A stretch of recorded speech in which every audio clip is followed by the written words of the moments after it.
question. Do you save money every month? Most people say yes. But here's the thing. Saving money alone is not enough. Wait, what? Saving money is not enough? Exactly. And today, we're going to talk about why. Stay with us. This episode might change the way you think about money, and your English is going to get better at the same time. Let's go. Hello. Welcome back to Speak Unstoppable, the podcast where real conversations help you speak English more confidently. I'm John. And I'm Maria. And if you are new here, welcome. You found a really good place to practice your English. We talk about real-life topics, we teach real vocabulary, and we try to make English feel less scary and more fun. Yes, so today's topic is money. Specifically, why just saving money might not be the best idea. This is something a lot of people don't talk about. And trust me, the vocabulary you learn today, you can use it in real conversations. Let's get into it. Okay, Maria, let me ask you something. When you were growing up, what did people tell you about money? Oh, always the same thing. Save your money. Don't spend too much. Put it in the bank. Right. Me too. And honestly, that's not bad advice. Saving money is important. It is. But here's the problem. If you only save money and you never do anything with it, there's a hidden danger. A hidden danger. I like that. So what's the danger? Okay, so imagine this. You save $1,000. You put it in the bank. You feel good. But 1 year later, that $1,000 can actually buy less than before. Wait, why? You still have $1,000. Yes, but prices go up every year. A coffee that cost $2 last year might cost $2.50 this year. So your money, even sitting in the bank, is slowly losing its power. Oh, so the money isn't growing, it's actually shrinking. In a way. Exactly. And that feeling, my money is safe in the bank, that feeling can be a little dangerous if it stops you from thinking about your money more carefully. So today, we're going to talk about what that means, what smart people do with their money, and of course, lots of useful English vocabulary. And you don't need to be rich to understand this. This episode is for everyone. Let's start. Okay, so let's start with the basics. Saving money means you keep money. You don't spend it. You put it somewhere, usually a bank, and you leave it there. And that sounds smart, right? It does. And saving is definitely a good habit. We're not saying don't save. Please, save money. That's important. But the problem is something called inflation. Inflation. Say it with me. Inflation. Inflation. Okay, what does that mean? Inflation means prices go up over time. Every year, things cost a little more. Food, rent, transportation, it all becomes more expensive slowly. So if I save $100 and I don't touch it for 5 years, that $100 will feel like less money by the time 5 years pass. Because everything around you costs more now. That's kind of scary, actually. It can feel scary. But the good news is, once you understand it, you can do something about it. And that's the whole point of today's episode. Okay, so what do smart people do? They don't just save, they also grow their money. They make their money work for them. That's a phrase you'll hear a lot in conversations about money. Make your money work for you. Oh, I love that phrase. Make your money work for you. So instead of you working all the time for money, the money is working too. Exactly. Like your money becomes your little helper. I need that helper. We all do. And there are a few ways to do this. We'll talk about the main ones today, in simple language. All right, Maria. So we said saving alone is not enough. So what are some things smart people do with their money? Great question. Let's talk about 3 things. The first one is investing. Investing. Investing. Investing. Okay. What does investing mean? Investing means you put your money into something, a business, a product, or the stock market, and you hope that money grows over time. So I give my money to something, and later I get back more than I gave? That's the idea, yes. But, and this is very important, investing always has some risk. Risk means the chance that something goes wrong. So I could lose money? Yes, sometimes. That's why you need to learn before you invest.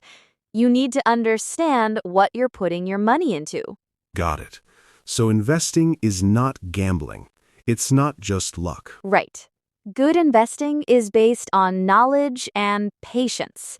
Patience means waiting, not expecting results immediately. Okay. What's the second thing smart people do? The second thing is building an emergency fund. Emergency, that means a sudden, unexpected problem, like losing your job or a big medical bill. Oh, yeah. Like when something bad happens suddenly and you need money fast. Exactly.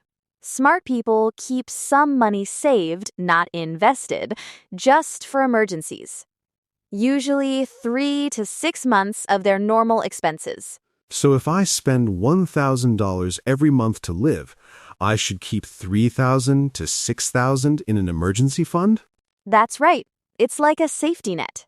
A safety net is something that catches you if you fall. Oh, I like that. A safety net. Like a circus performer jumping.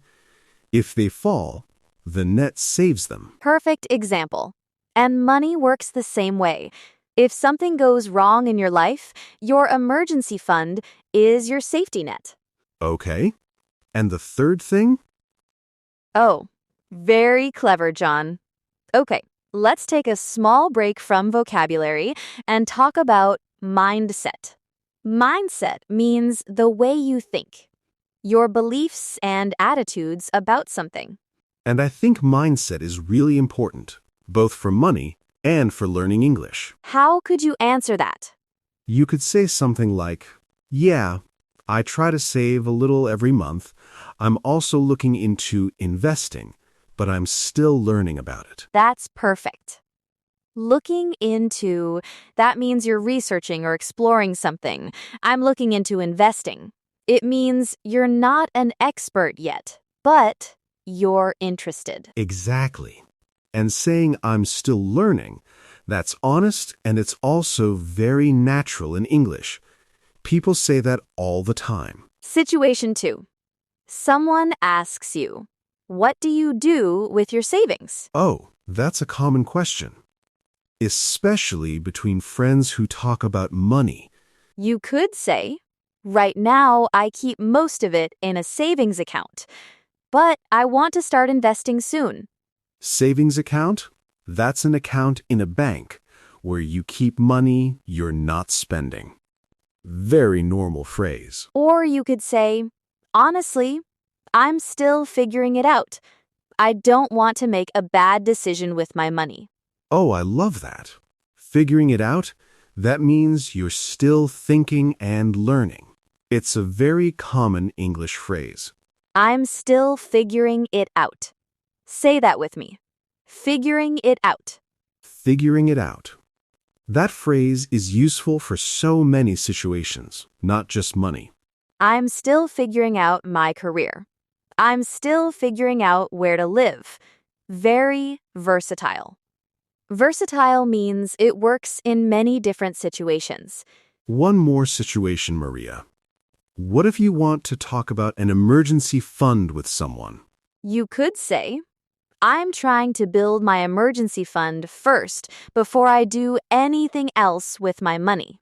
Simple, clear, and totally natural. Or, I had to use my emergency savings last year when I lost my job. It really saved me. It really saved me. I love that. Because the emergency fund literally saved you, it helped you get through a difficult time. These are phrases you can use in real life. In a conversation with a friend, a family member, or even a colleague at work. Your English and your money knowledge are growing at the same time. That's what I call a great investment. The third thing is learning about money. This sounds simple, but it's powerful. Read books, listen to podcasts, like this one. Hey, convenient. Watch videos. Talk to people who are good with money. The more you understand about money, the better decisions you will make. So financial education. Financial, that means related to money. Financial education. Yes, and you don't need a university degree. You just need to start learning slowly. A little bit every week. I love that. Small steps, but you keep going. Always. That's how everything gets better. Money, English, life. Subsegment 3. Real-life conversations about money in English. Okay, so now let's make this practical for our listeners. Because this is an English learning podcast, let's talk about how to have a real conversation about money in English. Great idea. Because, honestly, talking about money in a second language can feel very uncomfortable. You don't always know the right words. Exactly. So let's do some example conversations. Short ones, easy ones. Things you might actually say in real life. All right. Situation 1. A friend asks you, "Are you saving money these days?" And you want to say yes, but you're also thinking about investing. Yes. So here's the mindset shift we want to offer today. A mindset shift means changing the way you think about something. A lot of people think about money as something to protect. Like, keep it safe, don't lose it, just save it. And that's understandable, especially if you grew up without a lot of money. You don't want to lose what you have. But here's the shift. Instead of thinking, how do I protect my money, start thinking, how do I grow my money slowly and safely? It's a small change in thinking, but it opens up so many new possibilities. Possibilities, that means chances or opportunities. And the same is true for English, honestly. A lot of learners think, I need to protect myself from making mistakes. Don't say the wrong word. Don't embarrass yourself. But the mindset shift is, every mistake is teaching me something. Every wrong word, every confused sentence, it's information. It's a step forward. Exactly. You don't grow by being too careful. You grow by trying, failing a little, learning, and trying again. With money, with English, with anything in life. So today, let's all try to think a little bigger, a little braver. You are capable of more than you think. Capable, that means you have the ability to do it. All right, it's time for the word tour. This is one of my favorite parts. We take the key vocabulary from today's episode and we go through each word slowly and clearly. Perfect for B1 and B2 learners. Let's go. Word number 1, inflation. inflation. Inflation. This means prices go up over time. Things cost more every year, so the value of your money goes down slowly. Example sentence. Because of inflation, the same groceries cost 20% more than 2 years ago. Inflation. Remember it. Word number 2. Investing. investing. Investing. This means putting your money into something, like a business or stocks, with the goal of making more money over time. Example.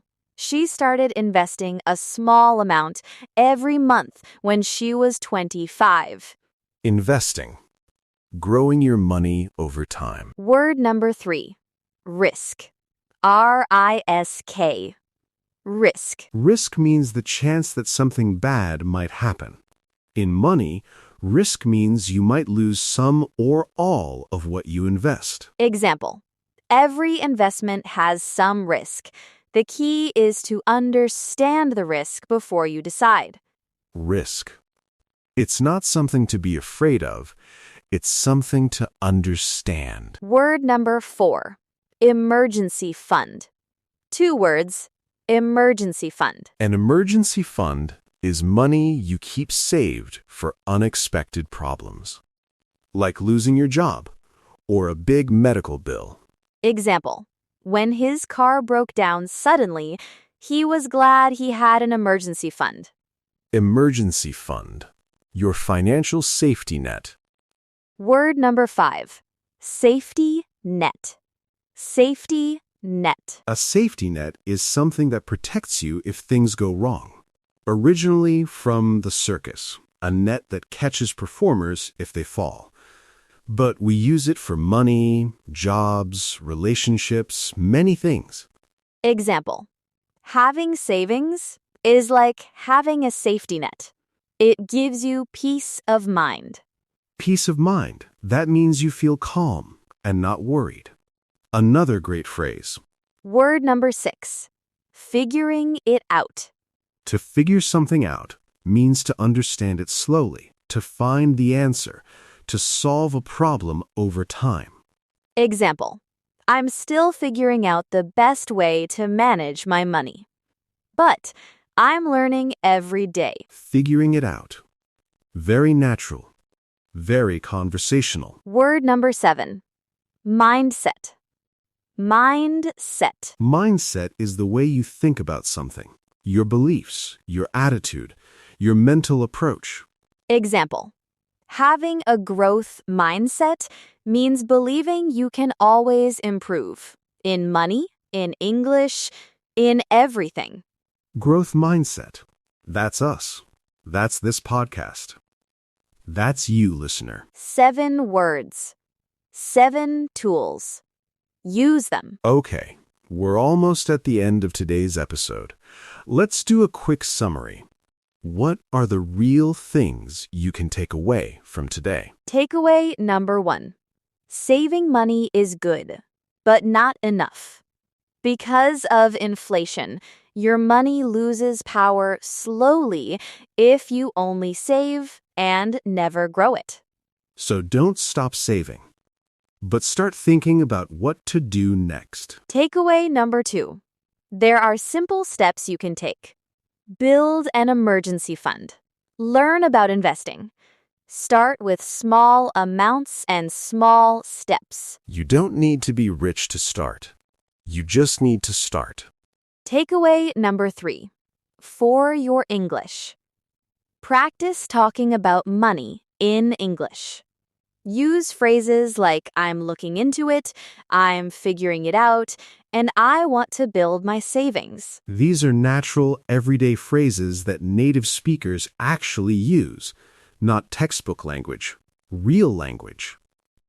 And takeaway number 4. Mindset. Think bigger. Believe that you can grow. Whether we're talking about money or English, the people who improve are the ones who stay curious and keep learning. Keep learning. Keep practicing. Keep going. You are doing great. Just by listening to this episode right now, you are already growing. All right, before we go, we have a comment challenge for you. This week's challenge is simple. go to the comments below this video and write your answer to this question. Do you have an emergency fund? Or are you working on building one? Write your answer in English. Even one sentence is perfect. Even something like, I don't have one yet, but I want to start. That's great English practice. We read the comments. We love reading your answers. And it helps you practice writing in English, which is just as important as speaking. And if you enjoyed today's episode, please subscribe to the channel. Hit the like button. It really helps us reach more people who want to improve their English. Share this episode with a friend who is learning English or a friend who needs to hear the message about saving money. New episodes come out every day. We cover real-life topics that matter, and we always make sure the English is clear, useful, and practical for you. Thank you so much for spending this time with us today. You're not just learning English, you're building the confidence to use it. And that is what Speak Unstoppable is all about. We'll see you in the next episode. Take care, everyone. Bye for now.